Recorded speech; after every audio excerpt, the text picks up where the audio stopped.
Hello, Syndicate. This is Lord Slayer, and if that opening didn't tell you what this is World of Warships.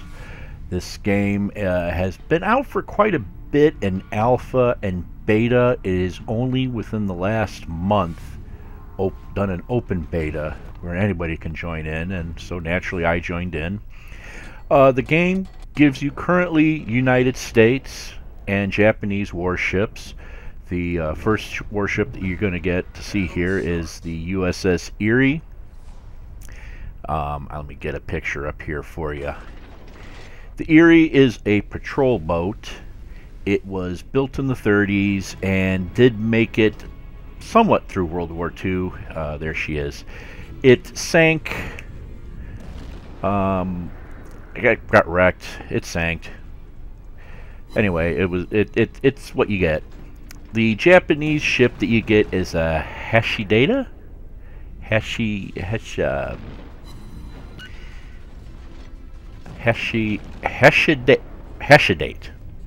It is also a patrol ship. Now, there's two big differences between these ships. As you're going to see, the U.S. ship has four single gun turrets. The Hashidate only has two turrets, but they are two gun turrets. So both ships are going to have four gun barrels, but only the Erie is going to have them separated, and the Hashidate, it's got a turret in the front and a turret in the back. What does that do for you? Well, you're going to be starting off here. These are tier 1 ships, if even tier 1. And for the most part, you are going to be learning how to operate these ships. Each gun is going to load, as you can see over the ammo display there. They're showing the load status each time it fires. You'll get a timing on when the gun will be reloaded. Okay, look out for the torpedoes. And you've got a certain range. The guns you have on the Erie are not, and the Hashidate are not particularly powerful, but you know, this is what you start off with. This is what you're learning with. Now, for the most part, this is the position you're going to want to be in, presenting your side to the enemy. Reason why is that is where you will place the maximum amount of firepower onto the enemy ship. Here we just got our steering taken out, so if we're in the middle of a turn, we're just going to continue turning. If we are not turning, we're just going to go straight, but of course we're going to turn. Now, why would you want to you want to have the maximum firepower placed toward the enemy ships, due to the fact that, as you will see, even though you are firing all these guns at the same target, the shots are not all going to land in the same spot. There's a little bit of travel in the shells. They will each kind of go on their own little merry way. As you can see here, I mean, they're going to hit the target, hopefully, but there's some spread involved. So with four guns, you're likely to have a better hit than with just two or one barrel. You're going to find a lot of the ships here, for the most part, are set up for maximum firepower to the sides. There are a couple, like the St. Louis and the Omaha, where they do have a lot of firepower straight on forward. Some of the ships you're going to find they have a lot more firepower to the rear. Mostly in those cases, that's you really want to run away from anything that outguns you. As you can see here, we're now on fire again. We're doing fairly well here. We've done some shell hits. We've caught a couple people on fire. We've incapacitated a few things. We've still got about 30 seconds to go for more repairs. Otherwise, we're still on fire here. Once that... Ooh, I don't even think at this point the ship's going to make it. No.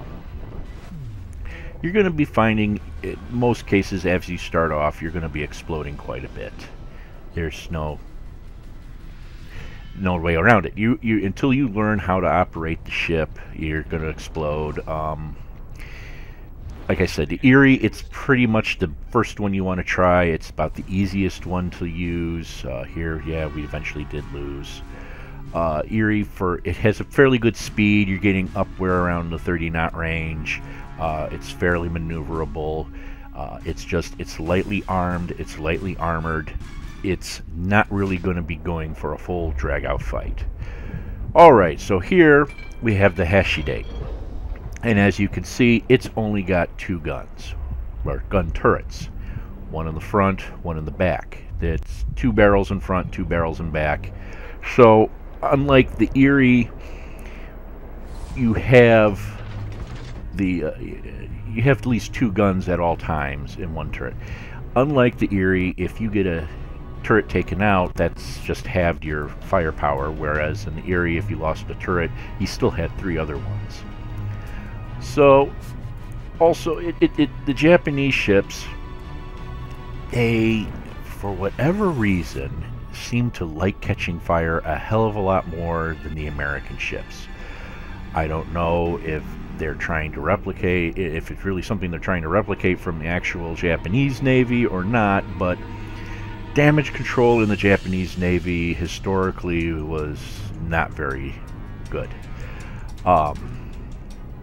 Otherwise, speed-wise, it's about the same as the Erie, also getting around 30 knots. It's also pretty maneuverable, but again, these are starter ships, so you're learning how to use the ships, and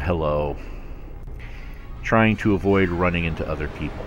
Unfortunately, in this case, this actually isn't quite a good example of don't live in the Zoom. I lived in the Zoom there, and I paid for it by running into a teammate, or a teammate ran into me. Not the best way to get on your teammate's good side. So we've got shells coming in. For the most part, they are targeting that cruiser that is next to us. They are not targeting us. That will change as we come into view. Now, again, these are starter ships. You're going to have to get a little bit closer than you would some of the later ships. The later ships do have a vastly better range, much greater than the starter ships. Also, as you move on, you will get into torpedoes. There are some ships that do have secondary guns. There's also the anti-aircraft guns. Both of the starter ships, they don't really have much in the way of secondary guns. They do have anti-aircraft guns, but at this particular point, you're not going to really see much in the way of carriers when you're tier 1. It's usually once you hit tier 2 or 3, that's when you start seeing carriers from the tier 4 and that coming in. Torpedoes, though, you are going to be seeing them as a tier 1 if you get into a game where you have tier 2 or tier 3 destroyers, or even I don't think there is any tier 1. Is there a tier 1 destroyer? I'm trying to remember. Anyway, you will run into torpedoes. Not all cruisers have torpedoes. Not all destroyers have torpedoes. Most destroyers do have torpedoes, though. Cruisers, some of the really early U.S. ones have no torpedoes. Some of the really late ones do not have torpedoes. It's mostly the ones that are from World War I would have them, or they would be more on the destroyers. American destroyer torpedoes were not that great. If they're modeling exactly how the torpedoes were, the American torpedoes really did not have good range, and they really did not have good explosive power. The Japanese did. But anyway, as you can see here, we're firing. Currently, we only have 1 turret that is capable of firing on that ship, and with the gun barrels all in the same gun, there's really not much. I mean, there is some spread with the shells, but there's not much spread. Like I said, when you're using your ship, ideally you want to have your side facing the enemy ship, crossing the T, as it were. That way you're getting maximum firepower on the enemy ships. Conversely, if you are trying to run and get away from an enemy ship, you want to try and get as much stern on as you possibly can. That means that you are going to present a very narrow target to the enemy, and with the spread that's on some of these guns, you can actually straddle a ship and not even hit it. Also, you want to be careful when you're running against a destroyer or a cruiser, especially if you're going side by side, because they do have torpedoes and they can and will sink you in one salvo. As you can see, we just slapped our repair because our engines got hit. That is another thing that I have found that annoys the hell out of me, is you can get a stern hit, and while it doesn't look like it did much, it will take out your rudder, it will take out your prop. If your rudder's out, you are pretty much stuck doing whatever the last thing was you were doing. If it hits your propeller, your engines are basically offline until you can get that fixed.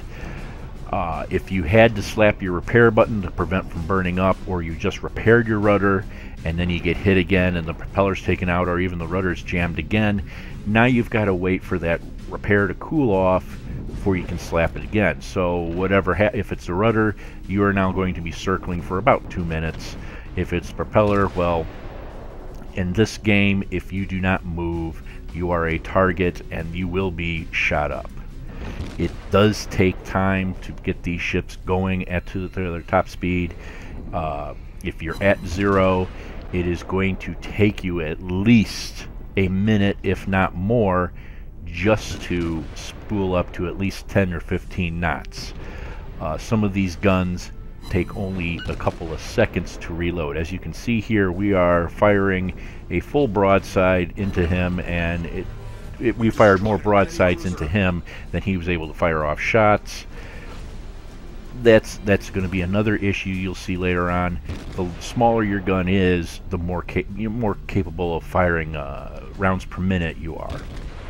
The bigger the gun, it's going to take longer to reload and fire. Some of the early ships, like such as this one right here and the Erie, because of when they were built in the because of when they were built in the 30s, they most likely had mechanical or an automatic shell hoist system. That cruiser that we just ran into there, the Chester, that one relied on manual labor, so its rate of fire may not be as well as a later destroyer or a later cruiser, which had more automatic loading or automatic shell loading capability. The battleships are going to take a long time to load.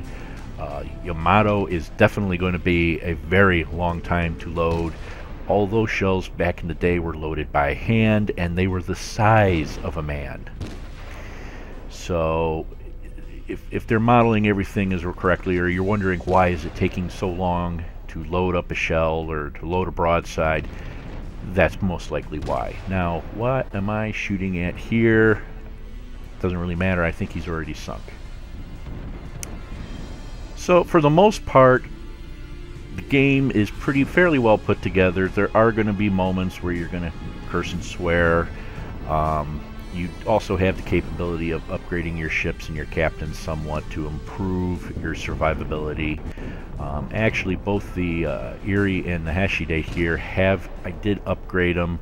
They have a better director, and they also, at least in the Hashidate, when you upgrade the hull, which adds a little more AA capability, you also get these little, they look like bedrolls or wooden slats or whatever along the railings there, and theoretically that's to help absorb shrapnel from shell hits. Alright, we got a couple shells in on him. Now, as you can see, right now we've only got one turret that's capable of hitting him. Depending on the design of the ship, you may only have the capability of firing one turret at him or a couple turrets at him, while the other turrets are either blocked by structure of the ship or they just can't rotate all the way over. It's just the way some of the ships were built. You don't want to, You'd think a turret would be able to turn a whole full 360 degrees around. Well, unfortunately, they put these things like masts and deck houses and even other turrets in the way. So, you know, you're not going to be able to get full broadside. Now, this one ended up as a victory. You can see we scored a lot of points. We did get at least one kill. We caused some fires. We got 35 shell hits. Not bad.